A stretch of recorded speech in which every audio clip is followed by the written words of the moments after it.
네, 이제 스가랴서죠. 스가랴서는 우리가 지난 시간에 했었던 학개서하고 비슷한 시기에 지어진, 그리고 비슷한 시기에 사역했었던 스가랴 선지자가 대언했었던 말씀을 기록해 놓은 책입니다. 스가랴서의 특징은 메시아 예언이 굉장히 많이 들어가 있어요.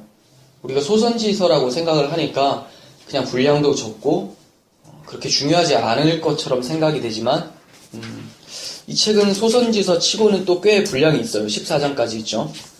그리고 메시아 예언이 어디 선지서에서 제일 많이 나올까요?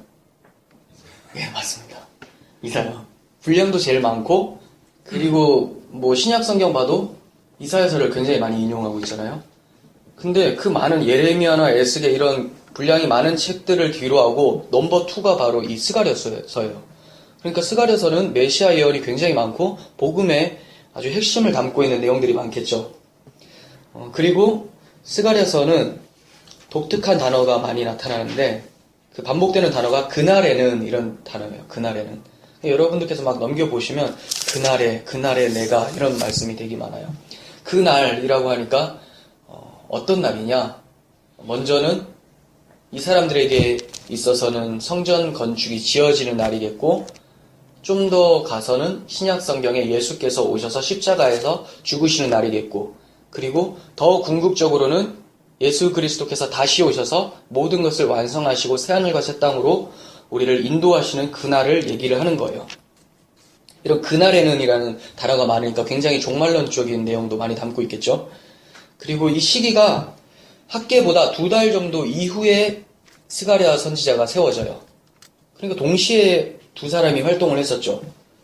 이 사람의 사명은 학개와 같이 중단된 성전 건축을 독려하는 일을 위해서 세움을 받았어요. 학개서 우리가 지난 시간에 들어서 아시겠지만 포로기에 사람들이 70년이 마치고 돌아왔는데 성전을 건축해야 되는데 하다가 금방 멈춰지죠. 왜냐하면 사마리아 사람들이 같이 성전을 짓고 싶다 했지만 너희들과는 우리는 상관이 없다 하면서 스스로 유다 사람들이 짓는다고 하자 사마리아인들이 엄청 방해를 했었어요. 그래서 한 14년 정도의 공백 기간 동안 아무것도 건설하지 못하고 그대로 남겨둔 채 성전 건축은 중단이 되어버렸죠. 이때 하나님께서 두 선지자를 사용하시는 거예요. 학개와 스가랴. 그런데 동시에 2명의 선지자가 투입됐다는 것 자체가 이미 굉장히 중요한 시기라는 것을 말씀하고 있는 거죠. 학개 선지자 한 명으로도 벅차다라고 하나님께서 생각을 하셨는지 스가랴 선지자까지 투입을 하세요. 그 이유는 뭐냐면 이 두 사람의 사명이 뭐라고 했어요? 성전 건축이라고 했잖아요. 그러니까 성전 건축이 그만큼 중요하다라는 거예요. 그러면 성전 건축이 도대체 뭐길래 그만큼 중요하냐? 여러분들은 학개서를 들었기 때문에 이미 아시겠지만 혹시 이것을 그냥 성전 건축이라고 하니까 예루살렘 이스라엘에 있는 지금 이슬람 사원이 서 있죠? 예, 황금 모스코가 서 있는데 그것이 무너지고 진짜 하나님의 성전이 다시 한번 건축되어야 되는가? 이런 것들을 얘기하는 것도 아니고 교회 건물이 더 웅장하게 건축되어야 되는가? 이런 것도 아니죠. 왜 하나님께서 2명의 선지자를 투입하시면서 그렇게 중요하다고 말씀을 하셨을까? 바로 성전 자체가 하나님의 임재를 뜻하기 때문이에요. 어떻게 하나님과 임재할 수 있습니까? 지성소에 하나님이 계시다라고 말씀을 하는데 그 지성소에 들어가려면 제단을 통과해야 된다는 거예요. 그 제단은 흠없는 어린 양이 제물로 바쳐짐으로써 그들의 죄가 사해졌다는 것을 상징적으로 나타내고 있잖아요. 그러니까 그것을 통해서 들어간다는 것은 결국 하나님께서 아브라함 때부터, 아니 더 멀리는 에덴 동산에서 창세기 3장 15절에서 뱀에게 저주를 선포했었던 것처럼 또 아담과 하와에게는 은혜 언약을 선포하셨던 것처럼 여자의 후손이 뱀의 머리를 상하게 할 것이고 뱀은 여자의 후손의 발꿈치를 상하게 할 것이라는 메시아 언약에 입각한 것이 바로 성전 건축이라는 거예요. 아브라함을 통하여서 네 자손이 하늘의 별과 같이 바다의 모래와 같이 많게 해주겠다라고 하시면서 하나님께서는 계속해서 제단을 쌓도록 말씀을 하시죠. 아브라함이 이삭을 모리아산에 번제로 드릴 때에도 하나님께서 멈추라고 하시고 그곳에 어린 양을 두셨다라는 거예요. 즉 제단을 쌓아서 대속 제물을 통하여서 그들이 구원을 얻는다라는 것을 말씀하셨고 이걸 더 구체적으로 말씀하시기 위해서 성전을 만들어서 성전 전혀 성막이죠. 광야 시대에 성막을 만들어서 내가 죄인들과 함께 하려면 이 성막 안에서 흠없는 제물의 대속을 통하여서만 너희들이 지성소로 들어와서 함께 예배할 수 있는 것이다. 이렇게 말씀해 놓으신 거죠. 그러니까 성전을 건축하라 이 얘기는 너희들이 잊어버렸던 그 메시아 언약을 다시 한번 기억하라 이 뜻인 거예요. 우리에게 적용시키면 성전을 건축하라 이 얘기는 복음을 다시 한번 기억하고 잊지 말고 가슴에 두고 평생을 살아라 이 얘기로 귀결이 되는 것이죠. 요한복음 2장 19절에서는 예수께서 이렇게 말씀하십니다. 너희가 이 성전을 헐라 내가 사흘 동안 일으키리라. 그러나 예수는 성전된 자기 육체를 가리켜 말씀한 것이다. 이렇게 말씀하시죠. 그러니까 예수님의 부속 사역, 예수님 자체를 설명하기 위해서 구약 성경에서는 성전이 등장을 했었던 거죠. 근데 신약 시대에 왔는데도 불구하고 예수라는 참 성전이 있음에도 불구하고 이들이 우상화돼 버린 표면적 건물의 성전을 바라보면서 예배하고 있었던 거예요. 그러니까 메시아 언약, 예수 그리스도를 바라보지 못하고 건물 성전을 마치 우상시한다는 것 자체가 하나님 앞에서는 우상숭배인 거죠. 하나님은 그것을 원치 않았어요. 이 선지서를 볼 때 특징이 있습니다. 여러분들께서 이 선지서의 특징을 잘 찾으시려면 한 가지 방법이 있는데 좀 쉬워요. 그건 뭐냐면 선지자가 가장 먼저 했었던 말이 무엇인가 이거를 보는 거예요. 그리고 빠르게 이 성경책을 한 권 한 권을 캐치하려면 제일 앞절이나 앞단락 읽으시고 가장 마지막에 뒷단락 딱 읽으시잖아요. 그럼 내용이 나와요. 계시록 같은 데에도 어떻게 시작합니까? 예수 그리스도의 계시라 이는 하나님이 그에게 주사 반드시 속히 일어날 일들을 그 종들에게 보이시려고 그의 천사를 그 종 요한에게 보내어 알게 하신 것이라. 이러면서 이제 요한이 예수 그리스도를 증거하는 것으로 얘기가 시작이 돼요. 근데 마지막에는 뭐라고 나오냐면 22장 21절이죠. 주 예수의 은혜가 모든 자에게 있을지어다 아멘 하고 마쳐요. 그러니까 시작할 때 예수를 증거하고 그 뒤에 그 은혜가 모든 자에게 있을지어다 하면서 마친다는 거죠. 그 중간에는 굉장히 혼란스럽고 무섭고 이러한 환상들이 많이 나타나고 계시가 나타나는데 사람들은 거기에 많이 집중을 하는데 초점이 뭐라고요? 예수로 시작해서 예수의 은혜가 미치는 것으로 끝난다. 이것을 얘기를 하는 거죠. 선지서도 마찬가지예요. 시작을 할 때는 지금 1장 2절에서 여호와가 너희 조상들에게 심히 진노하였다. 이렇게 얘기를 해요. 무섭죠? 하나님께서 바로 진노하셨다라는 것을 말씀하세요. 그런데 마지막에는 21절 후반부를 볼게요. 그날에는 있죠. 그날에는 만군의 여호와의 전에 가나안 사람이 다시 있지 아니하리라 하면서 우리를 향한 축복의 말씀으로 끝나요. 가나안 사람, 그러니까 이방 나라 사람들은 그곳에 있지 않는다. 즉 이스라엘 백성 입장에서는 이들의 대적이 다 사라진다. 이렇게 마치죠. 하나님께서 진노로 시작을 하셨는데 마지막은 너희들을 내가 샬롬한 상태로 만들어버리겠다. 이렇게 마치는 거예요. 이게 스가랴 선지자의 그 핵심 내용이 전체 이런 부분을 담고 있다는 거죠. 그러면 하나씩 살펴보면 1장 2절에서 여호와의 진노가 조상들에게 심히 임했었다. 이렇게 시작이 되잖아요. 참 이상합니다. 우리가 스가랴서라고 하면 성전 건축이 중요하다고 생각을 했는데 학계서는 너희들이 성전 건축이 중단됐다 하면서 성전 건축을 해라 이쪽으로 시작이 되는데 스가랴서는 성전 건축에 대해서 얘기를 하지 않고 하나님의 진노가 조상들에게 임했었다 이 얘기를 하고 있어요. 그러니까 성전 건축보다 더 중요한 무엇인가가 있다라는 것을 우리는 볼 수가 있겠죠. 그게 3절에 나옵니다. 너희는 내게로 돌아오라 만군의 여호와의 말이니라. 그리하면 내가 너희에게 돌아가리라. 만군의 여호와의 말이니라. 이렇게 얘기하면서 돌아오라. 회개에 대해서 얘기를 하고 있어요. 그러니까 지금 이스라엘 백성들의 선배들, 자기 할아버지 때죠. 그 사람들 때 하나님께 돌아오지 않았기 때문에 예루살렘 성전이 파괴되었었고 그러므로 그들이 바벨론 포로에 끌려갔었고 70년의 시간을 지나게 되었다. 그런데 지금 너희들도 아직까지 그러고 있느냐 이 얘기를 하고 계시는 거예요. 이 돌아오라라는 말씀은 포로기 후에 등장하는 3명의 선지자들 있죠. 학개, 스가랴, 말라기. 이 사람들의 메시지의 공통적인 주제예요. 돌아오라, 회개. 어떻게 하는 것이 하나님께 돌아가는 걸까요? 성경에서는 성전을 건축하라 이렇게 말을 하고 있어요. 성전을 건축해라. 이것이 하나님께 돌아오는 거다. 그런데 진짜 그냥 건물만 딱 건축해 놓으면 돌아오는 것인가? 아니죠. 이스라엘 백성들이 예루살렘 성전이 파괴되고 바벨론에 끌려가기 전에도 성전은 이쁘게 잘 서 있었어요. 그러니까 성전만 서 있어서 되는 것이 아니라 이들의 마음 자체가 떠나 있었다는 걸 말하는 거죠. 하나님께서 성전을 건축하라 이 얘기는 너희들의 마음에 진짜 성전을 건축하라 이 얘기를 먼저 우리는 알 수 있어야 돼요. 다시 바꿔 말하면 메시아 언약 안으로 들어와라 이 얘기죠. 메시아 언약 안으로 들어와라. 성전을 건축하라 이 얘기는 메시아 언약 안으로 들어와라 이 얘기입니다. 그 언약 안에 있으면 하나님과 함께 사는 거고 그 언약 밖에 있으면 하나님과 격리되어서 죽음의 상태다라고 얘기를 하고 있는 거예요.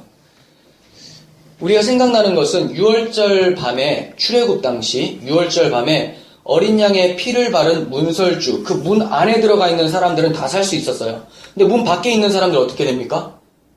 다 죽죠. 그리고 피가 발려지지 않으면 다 죽었습니다.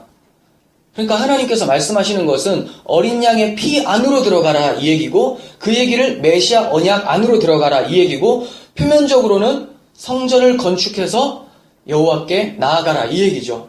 근데 메시아 언약 어린 양의 피는 온데간데 없고 성전 건축만 딱 해놓고 들어간다면 하나님께서는 이게 바로 우상 숭배야 이렇게 말씀하고 있는 거예요. 그런데 그들의 조상들은 메시아 언약을 버리고 밖으로 뛰어나가서 우상을 숭배하다가 심판을 당한 거죠. 메시아 언약을 버렸으니까 메시아 언약이 가리키고 있었던 성전도 그들에게 무의미하죠. 그러니까 하나님은 성전을 내버려 둘 이유가 없죠. 당연히 불태우셔야 되겠죠. 불태우고 나서 결국 바벨론 포로로 끌려가게 됩니다. 하나님께서는 메시아 언약을 버린 결과가 바벨론 포로 70년의 대가다라는 것을 말씀하고 계시는 거예요. 이렇게 추방당해서 포로된 자들이 약속의 땅 가나안으로 돌아와서 하나님의 품에 살게 되려면 그들이 버렸던 그 성전, 곧 그 메시아 언약 안으로 돌아와야 되는 거죠. 이러한 성전, 메시아 언약으로 돌아오게 되는 이유를 베드로 사도는 그리스도의 십자가 공로다 이렇게 말씀을 합니다. 베드로전서 3장 18절 보겠습니다. 그리스도께서 단번에 죄를 위하여 죽으사 의인으로서 불의한 자를 대신하셨으니 이는 우리를 하나님 앞으로 인도하려 하심이라. 아멘. 그들이 하나님 앞에 나아가려고 하는 것은 성전 건축이 중요한 것이 아니라 이 성전 건축이 담고 있었던 그리스도의 십자가 대속을 알아야지만 하나님 앞에 나아갈 수 있다. 이렇게 베드로 사도는 얘기를 하고 있어요. 그런데 문제는 70년이라는 징벌을 당하고 나서도 포로 귀환을 하고 나서도 이들의 모습이 별반 차이가 없다라는 거예요. 그래서 스가랴 선지자는 물리적 성전 건축에 대해서는 별로 언급하지 않고 참 성전이신 예수 그리스도를 증거하는 데 힘을 기울이고 있어요. 학개 선지자는 성전을 건축해라 이런 얘기가 많았죠. 근데 스가랴 선지자는 성전 건축이라는 단어는 딱 2번 나오고 뭐 내 집을 건축해라라고 뭐 1번 정도 나와요. 그러니까 성전 건축에 대해서는 별로 관심을 기울이고 있지 않는 거죠. 스가랴 선지자의 오직 초점은 성전이 진짜 가리키고 있었던 것이 무엇인가 이거였죠. 하나님이 거하실 성전은 그리스도와 연합된 성도들인 것이지 화려한 건물로서의 성전이 아니기 때문에 스가랴서는 그것을 많이 언급할 필요가 없다라고 생각을 했었던 것 같아요. 스가랴 2장 10절 보겠습니다. 여호와의 말씀에 시온에 따라 노래하라 기뻐하라 이는 내가 와서 내 가운데 머물 것임이라. 하나님께서 너희 가운데 머물 거다 이렇게 말씀하고 있죠. 성전에 머물겠다라는 것이 아니라 너희 가운데 머물겠다 이렇게 말씀하고 있어요. 그래서 스가랴의 초점은 예수 그리스도의 십자가로 인해서 참 성전으로 지어지는 하나님의 성도들에게 초점이 맞춰져 있다는 것을 볼 수 있습니다. 스가랴서 1장에서 6장에는 8가지의 환상이 나와요. 굉장히 많은 환상들이 나오죠. 우리가 환상이라고 하니까 뭐 개인적이거나 세상의 길흉화복을 먼저 알려주는 뭐 이러한 환상이라고 생각을 많이 합니다. 그런데 성경에 나타나는 환상은 그리고 또 기적이라는 것들은 모두가 다 선지자들이 외쳤었던 메시지하고 연관성이 있는 거예요. 그냥 따로 떨어져서 어떠한 환상이 툭 떨어지는 것이 아니라 지금까지 선지자들이 그렇게 많이 외쳤었던 그 말씀을 이들이 못 알아먹자 눈에 보이는 어떠한 환상으로도 다시 한번 설명해 주는 거죠. 쉽게 말해서 보이는 말씀인 거죠. 보이는 말씀. 우리가 하나님의 말씀을 선포하고 설교를 듣잖아요. 그런데 성찬식도 하죠. 성찬식을 우리는 보이는 말씀이라고 해요. 이런 것처럼 이들이 알아듣지 못하자 하나님께서 시청각 자료와 같이 무언가를 다시 한번 자세하게 설명해 주는 거예요. 그러니까 성찬식도 진짜 영적 성찬인 설교와 내용이 같지 않으면 성찬도 무의미하겠죠. 그냥 자기들끼리 밥 먹고 즐기는 거잖아요. 이거와 마찬가지로 환상도 선지자가 얘기한 것에 대해서 그대로 똑같이 설명하는 거지 아무 상관없는 어떤 기륭화복을 얘기하는 것은 전혀 없다라는 거죠. 성경에 등장하는 어떠한 기적이나 어떠한 환상도 개인적이거나 사사로운 것이 하나도 없다라고 성경 얘기하고 있어요. 다 선지자들이 외쳤던 그 메시지를 담고 있는 거죠. 이 당시 이스라엘 백성들은 선지자들의 회복 메시지에도 불구하고 현실이 암담하고 굉장히 초라했기 때문에 절망 가운데 있었습니다. 자기들은 성전이 잘 지어지고 이제 하나님의 백성으로 잘 살 줄 알았는데 바사에서 매겨지는 세금은 너무나 크고 사마리아 사람들은 자기를 공격해서 성전도 중단되게 만들어버리고 여러 가지 되는 게 없는 거예요. 이렇게 절망 가운데 있었던 그들 가운데 하나님께서 용기와 소망을 주기 위해서 환상을 보여주시는 거예요. 그러니까 그 환상은 선지자들이 이제 너희가 돌아오면 하나님 나라가 완성될 거야 그렇게 외쳤었던 그 메시지하고 똑같은 내용을 담고 있겠죠. 그래서 메시아적 환상 8가지가 끝나는 6장 이후에도 메시아에 대한 예언이 계속해서 등장하고 있습니다. 6장에서는 그리스도의 탄생에 대해서 나타나는데 스가랴 6장 12절 보겠습니다. 보라, 싹이라 이름하는 사람이 자기 곳에서 돋아나서 여호와의 전을 건축하리라 이렇게 얘기하고 있어요. 이 사람의 이름이 싹이래요. 싹. 왜 이렇게 얘기를 할까? 이사야서에서는 6장 13절 그 중에 10분의 1이 아직 남아있을지라도 이것도 황폐하게 될 것이나 밤나무와 상수리나무가 배임을 당하여도 그 그루터기는 남아있는 것 같이 거룩한 씨가 이 땅에 그루터기니라 하시더라 이렇게 예언을 했었어요. 이게 무슨 말입니까? 바벨론에 의해서 너희들이 다 팔려가게 된다. 이것을 밤나무와 상수리나무가 다 배임을 당하게 된다. 다 죽는다라는 거죠. 그런데 하나님께서 완전 뿌리채로 뽑는 것이 아니라 그 땅에 그루터기는 남겨놓겠다. 다 자르고 나서 밑에 그루터기는 있죠. 이것이 자라나서 거룩한 씨로서 다시 한번 시간이 지나면 밤나무와 상수리나무로 만들어내겠다라는 회복을 약속하고 있어요. 즉 남은 자가 있게 만들어버리겠다. 하나님이 약속해 주시는 거죠. 창세기 3장 15절에서도 여자의 후손을 통해서 뱀의 머리를 상하게 한다 이랬어요. 그 후손이라는 단어가 제라라고 하는 히브리어인데 씨, 자손, 후손 이런 뜻이에요. 씨. 그 씨가, 그 거룩한 씨가 그루터기다 한 것처럼 아브라함에게도 약속하실 때 너희 자손이 하늘의 별과 바다의 모래와 같이 많게 하겠다라고 했을 때 그 자손을 단수로 쓰잖아요. 그 씨가 결국 열매 맺어서 많은 숫자를 만들어낸다라는 것을 얘기하고 있죠. 결국 예수 그리스도 한 사람으로 인하여서 한 알이 미리 떨어져 땅에 죽지 아니하며 많은 열매를 맺을 수가 없다라고 주님께서 말씀하셨던 것처럼 예수님의 십자가에서 죽으심으로 그리고 부활하심으로 많은 교회들이 부활하실 때 주님 안으로 다 귀속된다라는 것을 얘기하고 있는 거죠.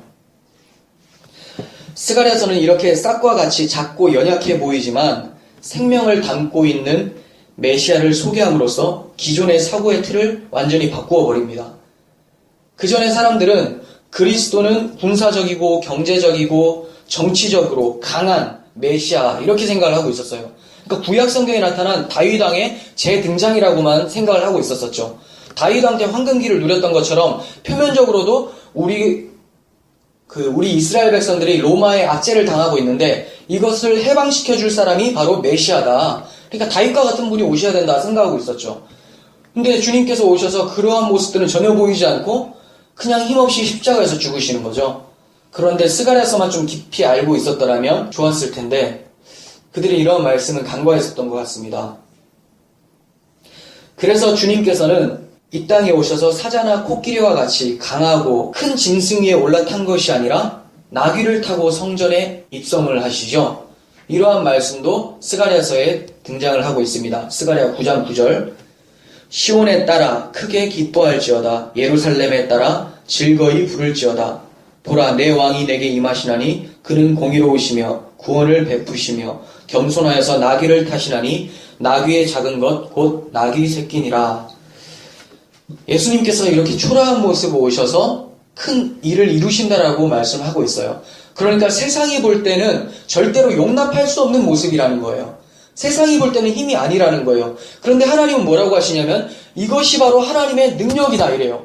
십자가의 도가 믿지 않는 자들에게는 어리석어 보이는데 이것을 믿는 자들에게는 하나님의 능력이 됨이라 이렇게 말씀하셨던 것처럼 예수의 이 모습이 믿는 자들에게는 이게 진짜 하나님의 나라의 힘이 바로 이러한 초라함과 연약함, 부드러움이구나 이것을 깨닫게 되죠. 그런데 그것을 알지 못하는 자들은 이 예수가 신성 모독을 했고 결국 초라한 자로 와서 어떻게 우리를 대신하겠느냐 하면서 십자가에 달아버리는 것이죠. 이렇게 초라한 주님의 모습과 사역에 대해서 예언한 말씀이 스가랴에서 많이 등장을 하는데 몇 가지만 좀 살펴보겠습니다.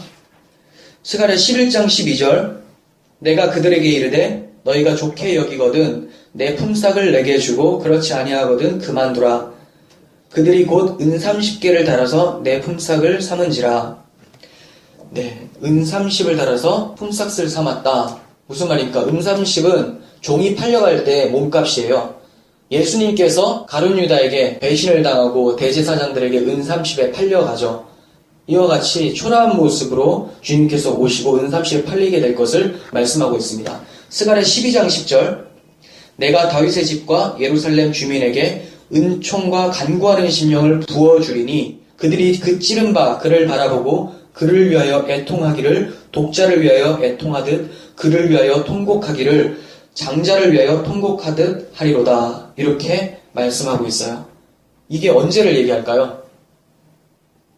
은총과 간구하는 심령을 부어주신다 이러잖아요. 우리가 마지막 날이라는 찬양도 하죠. 마지막 날에 자녀들은 예언할 것이요 청년들은 환상을 보고 아비들은 꿈을 꾼다라고 하는데 이게 바로 성령의 부으심이죠. 네, 성령께서 오시면 자기들이 그전에는 찌른 게 잘했다라고 생각하고 신성모독한 자는 처형하는 것이 마땅하다 생각했는데 찌른 바 그를 바라보고 그를 위하여 애통하기를 독자를 위하여 자기 아들이라고 생각하는 거죠. 이때 이스라엘 문화를 아셔야 돼요. 자기 아들, 자식이라고 독자라고 생각하는 건 뭐냐면 이스라엘 사람들은 자기 자손이 자신의 삶을 계속 대신 살아준다라는 것에 의미에서 영생을 생각을 했었어요. 근데 아들이 없으면 저주받았다라고 생각을 했죠. 근데 독자를 위해서 운다 이 말은 내 아들, 내 생명이 죽었다라는 것을 인식하게 된다라는 거예요. 내가 그 생명을 죽였다라는 것을. 통곡하기를 장자를 위해서 통곡한다. 어디가 생각납니까? 출애굽 당시 유월절이 생각나죠. 그 당시 유월절에 어린 양의 피를 바르지 않았던 집은 다 장자들이 죽었어요. 그런데 은총과 간구하는 심령이 부어졌을 때는 그 유월절의 그 언약이 바로 예수 그리스도를 통한 우리의 구원임을 알게 되었다는 거죠. 바로 성령을 통해서 예수 그리스도의 십자가 사건을 인식하게 된다는 것을 말씀하고 있습니다. 스가랴 13장 7절도 보겠습니다. 만군의 여호와가 말하노라 칼아 깨어서 내 목자 내 짝된 자를 치라. 목자를 치면 양이 흩어지려니와 작은 자들 위에는 내가 내 손을 들이우리라. 이렇게 말씀하고 있어요. 이게 무슨 말일까요? 언제 이러한 모습들이 나타났을까요? 십자가죠. 예수 그리스도란 목자를 치니까 따르던 자들이 다 흩어져 버리죠. 다 사라져 버립니다. 그렇지만 작은 자들 위에 큰 자들이 아니라 스스로 용사라고 하는 자들이 아니라 가난한 심령이 있는 자들 가운데는 하나님께서 손을 내어주시면서 보호하신다라고 말씀을 하시고 계시는 거예요. 그래서 그리스도의 12사도들 가운데 주님 찾아오셔서 그들을 챙기시죠. 그 외에는 다 주님을 떠납니다. 스가랴 13장 1절 보겠습니다. 그날에 죄와 더러움을 씻는 셈이 다윗의 족속과 예루살렘 주민을 위하여 열리리라. 네, 주께서 죽으시는 그날에, 십자가에서 죽으시는 그날에, 그리고 성령께서 오시는 그날에, 그리고 주님 다시 오시는 그날에는 우리를 위해 죄와 더러움을 씻는 셈이 열린다라는 거예요. 십자가의 보혈이 우리를 씻어내는 것이고 성령께서 우리를 거듭나게 하시는 것이고 주님께서 다시 오실 때 우리 죄악된 육체는 바로 주님께서 원하시는 영화로운 몸으로 거듭나서 하나님 나라에 들어간다는 것을 말씀하고 있어요. 이렇게 예언의 말씀대로 신약에 와서 예수님께서는 나귀 새끼를 타고 입성하셨고 사람들의 기대와는 다르게 노예 한 사람 값인 은 30에 팔려가셨었고, 그리고 치심을 받았고 찔림을 당하시고 십자가에서 죽으심으로 죄와 더러움을 씻는 셈이 우리에게 되어주셨다는 거예요. 이러한 예수 그리스도의 사역을 통해서 구원받게 된다는 것을 보여주는 것이 앞서 말씀드린 8가지 환상의 내용이에요. 8가지 환상을 다 살펴보면 좋겠지만 시간상 그렇게 하기는 좀 어려울 것 같고 나중에 스가랴서를 할 때 그때 다 살펴드릴게요. 근데 여러분들께서 스스로 보실 때에도 이게 메시아에 대한 이야기구나 라고 답을 알고 접근하시면 해석하는 게 좀 더 편해요. 그렇게 어렵진 않아요. 보시면. 해드리고 싶은데 조금 시간이 8개라서 한두 개도 아니고 그래서 몇 가지만 좀 살펴볼게요. 환상들 중에 3장에 나타나는 대제사장 여호수아를 대적하는 사탄이 등장을 해요.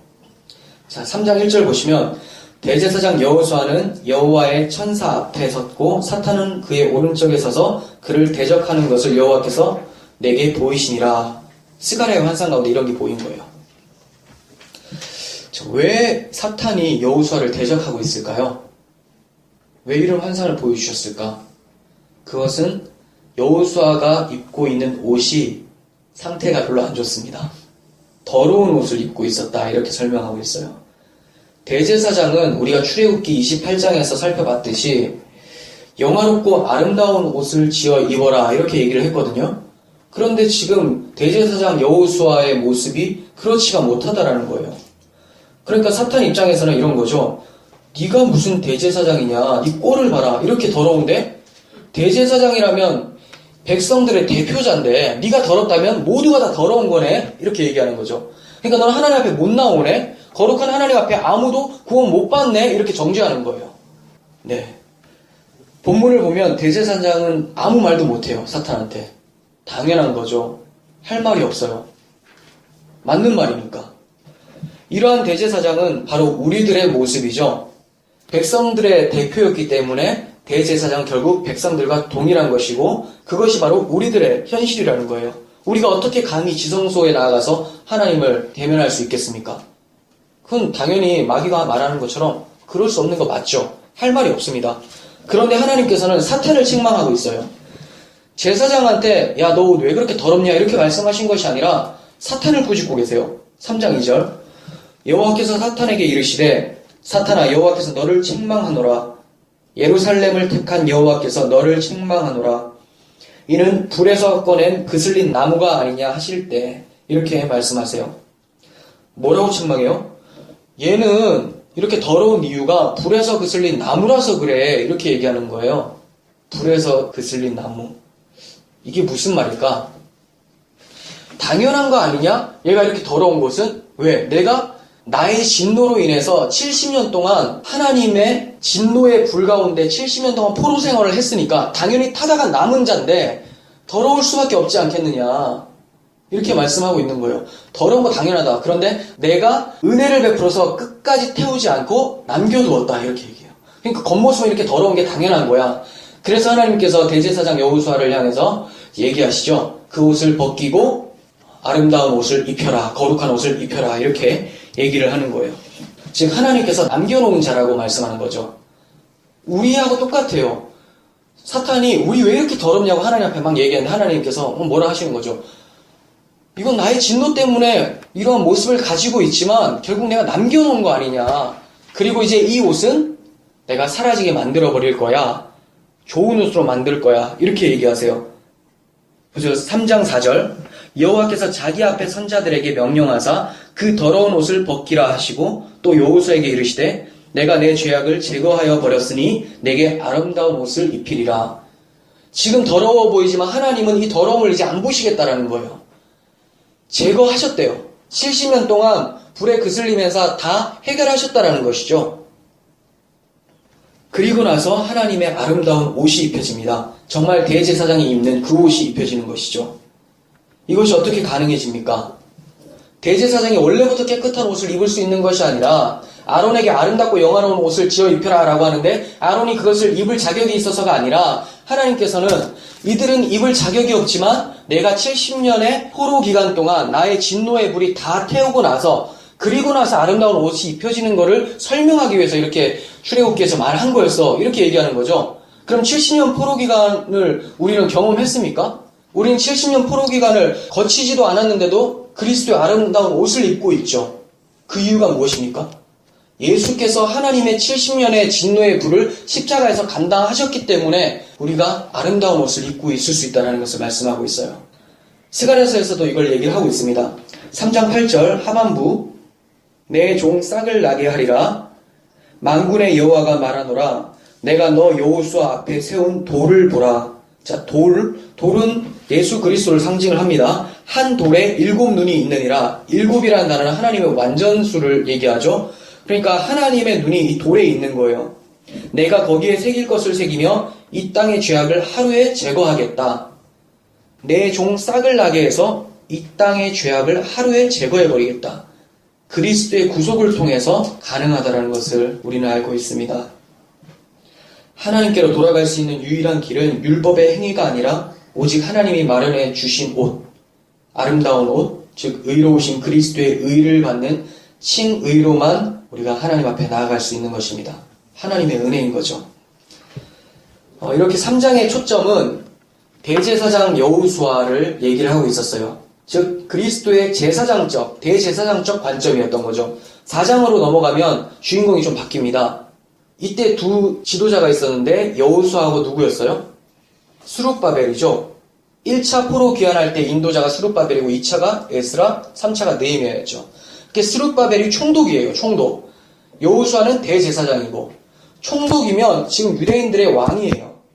이 그리스도의 왕적 사역을 이제 4장에서 말씀을 하고 있는 거죠.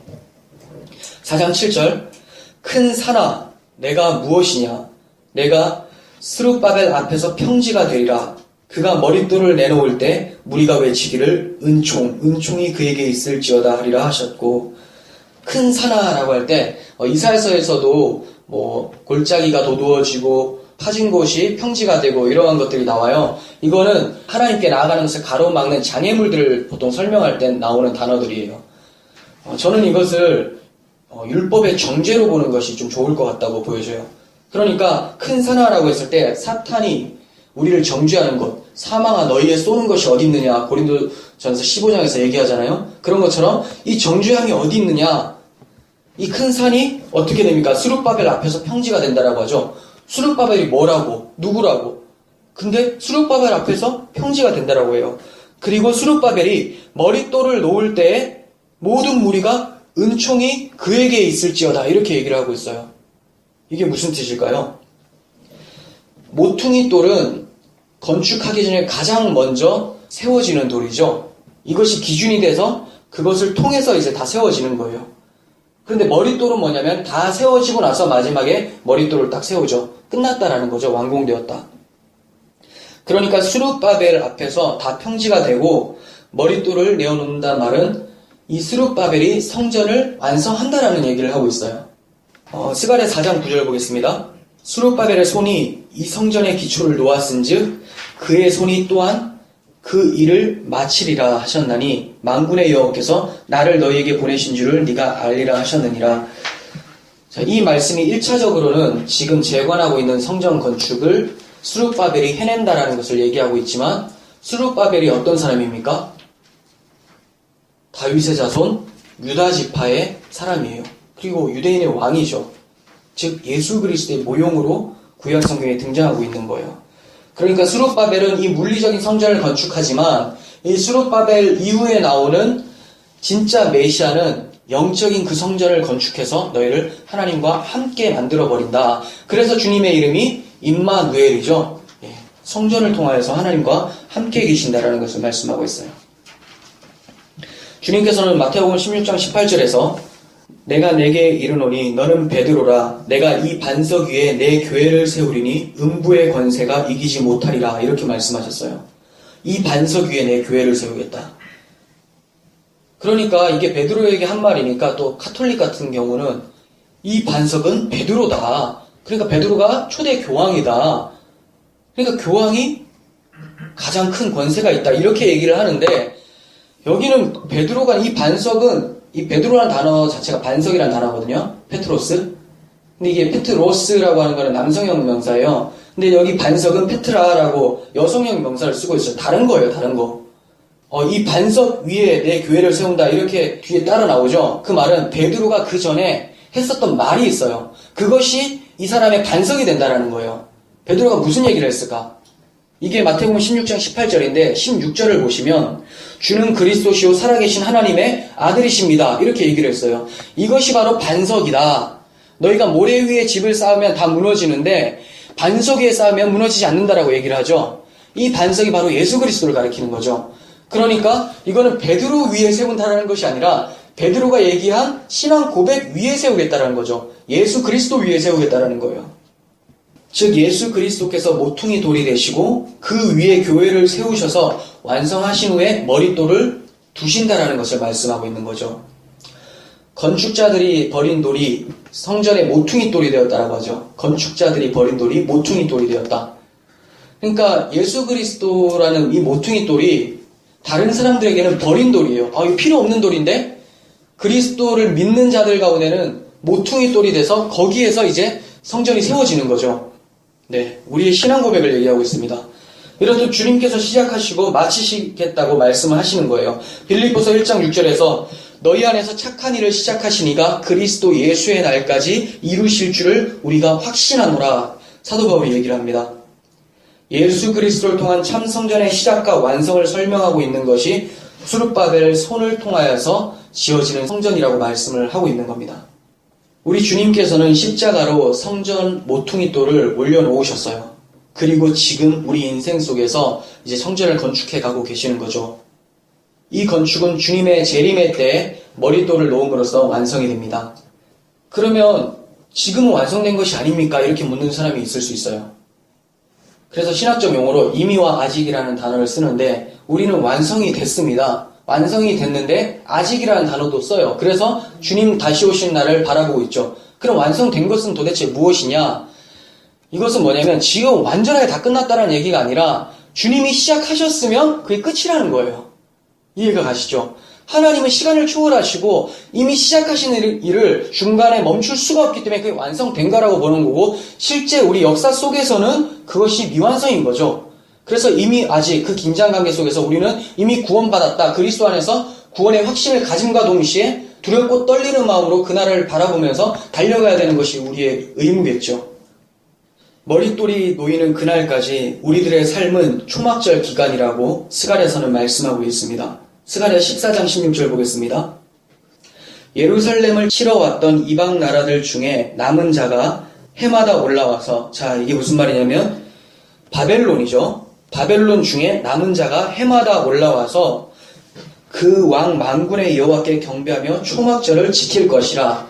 남은 자는 초막절을 지키면서 살게 된다는 것을 얘기하고 있어요. 이 초막절이 도대체 뭐길래? 성경에는 3대 절기가 나옵니다. 첫 번째는 유월절. 유월절은 예수 그리스도의 십자가에서 완성이 됐습니다. 그리고 오순절이 있죠. 그 오순절은 십자가 사건 이후 50일 후에 성령 강림을 통하여서 신약교회에 완성이 되었어요. 우리는 다 이제 성령의 시대를 살고 있죠. 이제 하나 남았습니다. 초막절. 초막절은 뭐냐면 가나안 땅에 들어갈 때까지 광야에서 초막 생활을 했었던 것을 기억하면서 주님 오실 날을 기대하며 기다리는 삶을 사는 것, 나그네 삶을 사는 것을 초막절 기간이라고 하는 거예요. 레위기 23장 34절에 초막절에 대해서 나오는데 좀 살펴보겠습니다. 이스라엘 자손에게 말하여 이르라. 일곱째 달 15셋 날은 초막절이니 여호와를 위하여 1회 동안 지킬 것이라. 7일 동안.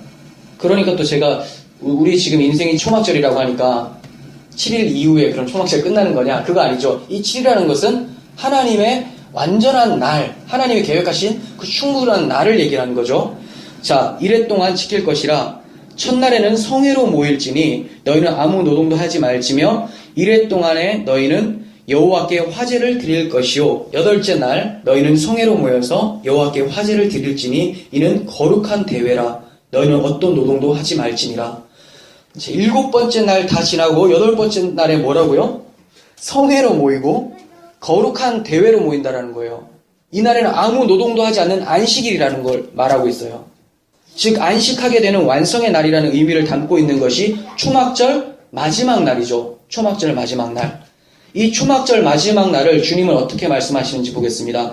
요한복음 7장 2절 그리고 37절. 7장이 초막절 배경입니다. 유대인의 명절인 초막절이 가까운지라. 그리고 시간이 흘러서 37절에 명절 끝 곧 큰 날에, 자 이게 초막절 마지막 날이에요.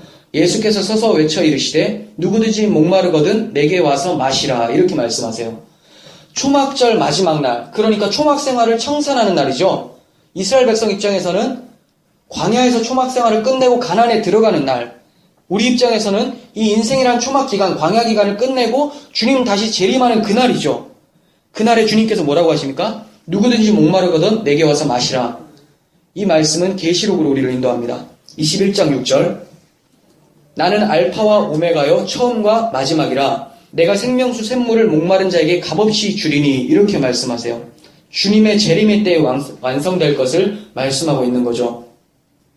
그러니까 주님께서 다시 오시는 그날에 이 세상에서 남은 자들은 초막 생활을 다 청산하고 거룩한 성회로 모여서 주님의 생명수를 마시게 될 것을 말씀하고 있습니다.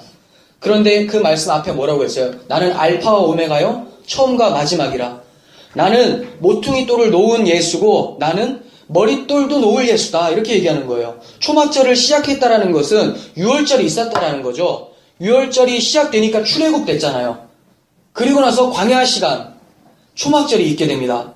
이 말은 주님께서 유월절을 시작한 그 주님이 초막절 마지막 날까지 해결하지 않겠느냐, 이렇게 말씀하고 있는 거죠. 이것을 수르바벨 손을 통하여서 성전을 완성한다라는 의미가 바로 이것을 가리키고 있는 말씀이에요.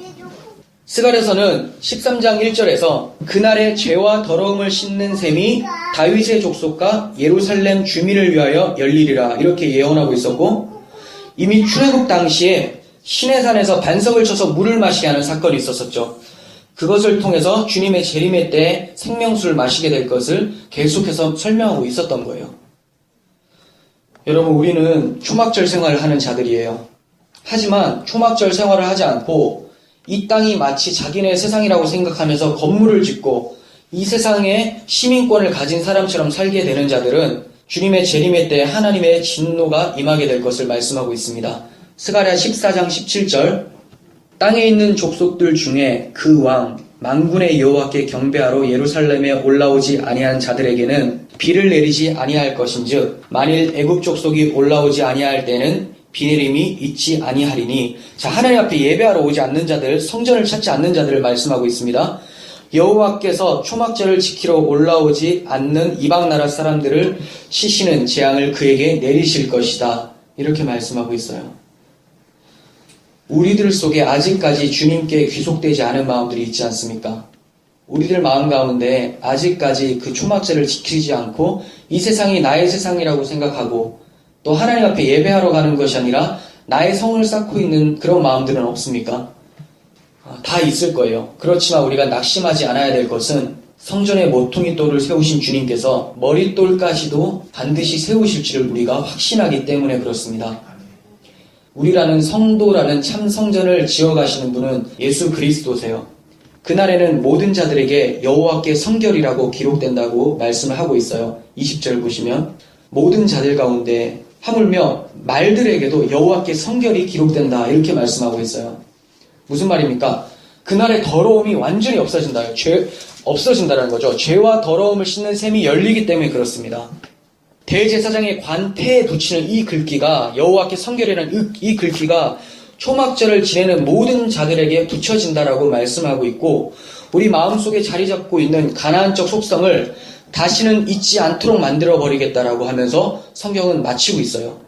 하나님의 열심을 기대하면서 날마다 초막 생활 속에서도 그 하나님을 즐거워하며 찬양하며 그렇게 기쁘게 걸어가는 우리들의 삶이 되어서 명절 끝 곧 큰 날에 함께 주를 찬양하는 우리 모두가 되기를 간절히 소원합니다.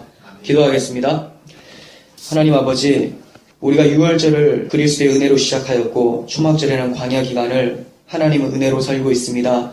이 가운데 우리 집 짓기에 바쁜 우리들 되지 않게 하시고 하나님의 성전, 메시아 언약을 굳게 지키면서 참 성전을 지어갈 수 있는 우리들 될 수 있도록 은혜 베풀어 주시옵소서. 우리가 열심히 그리스도를 붙잡기 위해 노력하되 그 노력의 결과도 오직 하나님의 은혜로 말미암았음을 늘 고백하게 하시고 우리의 긴장이 끊어지지 않을 수 있도록 날마다 이미와 아직을 기억하게 하여 주셔서 하나님 앞에 나아가는데 부족함이 없는 우리들의 거룩한 생활들 될 수 있도록 도와주옵소서. 예수님의 이름으로 기도합니다. 아멘.